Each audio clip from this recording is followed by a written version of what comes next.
Baspa supremo Mayawati press conference कर रही हैं, क्या कुछ कह रही हैं, सुनते हैं। विधानसभा के हुए आम चुनाव में भी इसको लेकर काफ़ी आवाज़ें उठाई जा रही हैं। यह लोकतंत्र के लिए ऐसी स्थिति में अब हमारी पार्टी ने ये फैसला लिया है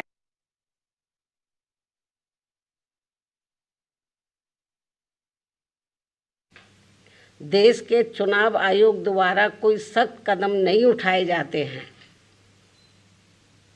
तो तब तक हमारी पार्टी देश में खासकर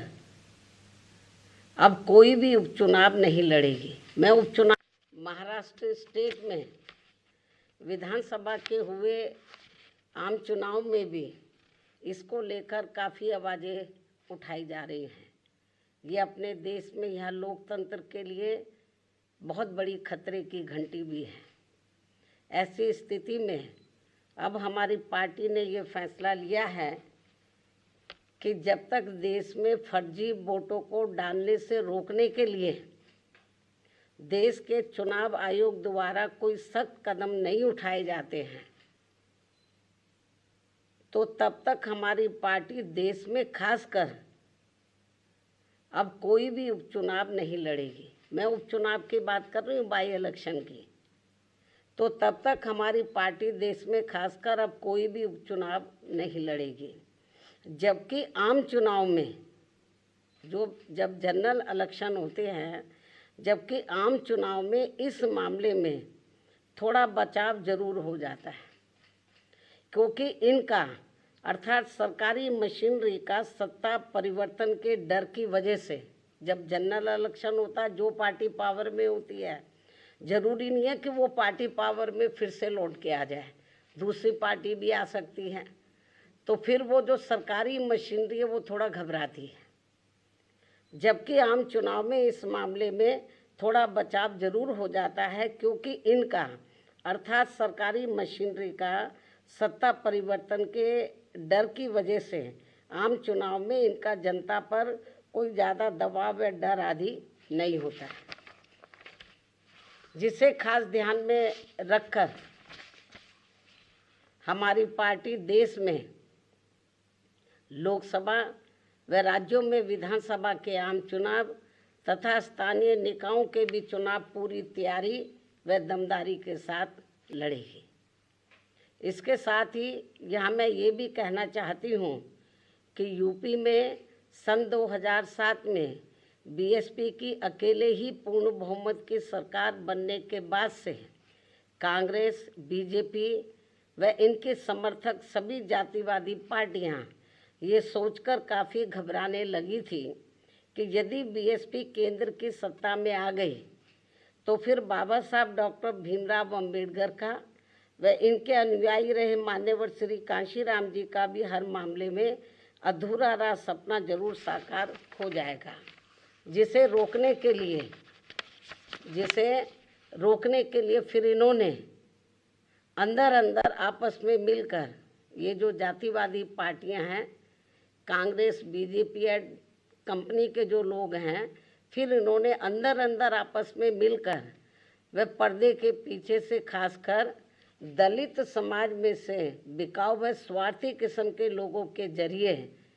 अब इन्होंने अनेकों पार्टियां बनवा दी सन 2007 के बाद से, जिनको चलाने व चुनाव लड़ाने आदि पर पूरा धन इन्हीं पार्टियों का लगता है। तभी ये पार्टियां कई कई दर्जन गाड़ियों को साथ में लेकर चलती हैं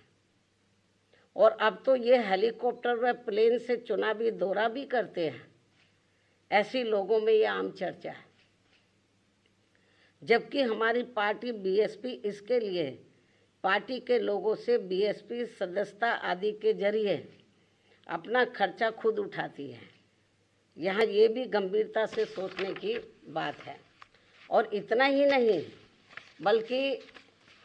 फिर ये विरोधी पार्टियाँ अपने राजनीतिक लाभ के लिए उनके हिसाब से उनसे उम्मीदवार खड़े करवा के अब बीएसपी को कमज़ोर करने में लगी है। इसके साथ ही अब तो इन बिकाऊ व स्वार्थियों को मजबूती देने के लिए अब ये विरोधी पार्टियां अपना खुद का भी वोट ट्रांसफ़र करवा के इनके हर राज्य में 1-2 MP व MLA भी जितवा कर भेज रही है। इसलिए ऐसे सभी बिकाऊ व स्वार्थियों की पार्टियों को अब अपने भोले भाले दलितों, आदिवासियों, अन्य पिछड़े वर्गों व अक़लियतों को भी अपना एक भी वोट देकर खराब नहीं करना है। ये सब हमें अभी हाल ही में हरियाणा, महाराष्ट्र, झारखंड के हुए विधानसभा आम चुनाव के साथ साथ यहाँ उत्तर प्रदेश में भी 9 विधानसभा की सीटों पर हुए उपचुनाव में काफ़ी कुछ देखने के लिए मिला है। ऐसे में अब इन सभी वर्गों के लोगों को इन्हें जाति, बरादरी, रिश्ते नातों, यार दोस्तों आदि के भी चक्कर में न पड़कर अपना वोट ऐसी किसी भी पार्टी को नहीं देना है, बल्कि अपनी एकमात्र हितैषी पार्टी BSP को ही अपना वोट देना है, जिसकी नीतियों व कार्यशैली को इन्होंने यूपी में, यानी कि जो वीकर सेक्शन के लोग हैं, इन्होंने यूपी में BSP के, वैसे तो सर समाज के लोगों ने आजमाया है, इन्होंने यूपी में BSP के नेतृत्व में 4 बार बनी सरकार में भी काफ़ी कुछ आजमाया है। इसके साथ साथ इन सभी वर्गों के लोग अब पुनः सत्ता में आने के लिए विरोधी पार्टियों की इन सभी साजिशों से हमेशा सावधान रहना है और आपस में भाईचारा पैदा करके अपनी पार्टी BSP को हर मामले में ज़रूर मजबूत बनाना है तथा इनकी इन सभी साजिशों से ये लोग हमेशा सावधान भी रहें। वर्तमान में समय की यही मांग है और सर्वजन हिताय व सर्वजन सुखाय के लिए इसकी ये खास ज़रूरत भी है। और अब मैं विरोधियों की इन सभी साजिशों के बीच अपनी पार्टी के लोगों ने अपने उम्मीदवारों को यहाँ उत्तर प्रदेश में, महाराष्ट्र में, झारखंड में और ख़ासकर उत्तर प्रदेश में जो 9 विधानसभा की सीटों पर बाई इलेक्शन हुए, तो इन सभी सीटों पर अपनी पार्टी के लोगों ने अपने पार्टी के उम्मीदवारों को जिताने के लिए जो पूरे जी जान से कोशिश की है, तो उनका मैं पूरे तय दिल से आभार प्रकट करते हुए अब मैं अपनी बात यहीं समाप्त करूं। लेकिन इससे पहले मैं यूपी सरकार को ये भी कहना चाहूँगी, कल यूपी में उपचुनाव को लेकर आए अप्रत्याशित नतीजों के बाद से खासकर संभल जिला सहित पूरे मुरादाबाद मंडल में काफ़ी तनाव की स्थिति व्याप्त थी कल से। ऐसे में शासन व प्रशासन को संभल में मस्जिद व मंदिर विवाद को लेकर सर्वे कराने का कार्य आगे बढ़ाना चाहिए था, जो तो ये ज़्यादा बेहतर होता। लेकिन ऐसा ना करके जो आज वहाँ सर्वे के दौरान जो कुछ भी बवाल हुआ है, हिंसा हुई है, तो उसके लिए यूपी का शासन व प्रशासन पूरी तरह से जिम्मेवार है। ये अति निंदनीय है।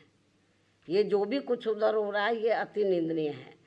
जबकि ये काम दोनों पक्षों को साथ में लेकर शांतिमय ढंग से किया जाना चाहिए था, जो नहीं किया जा रहा है। ऐसे में अब मैं खासकर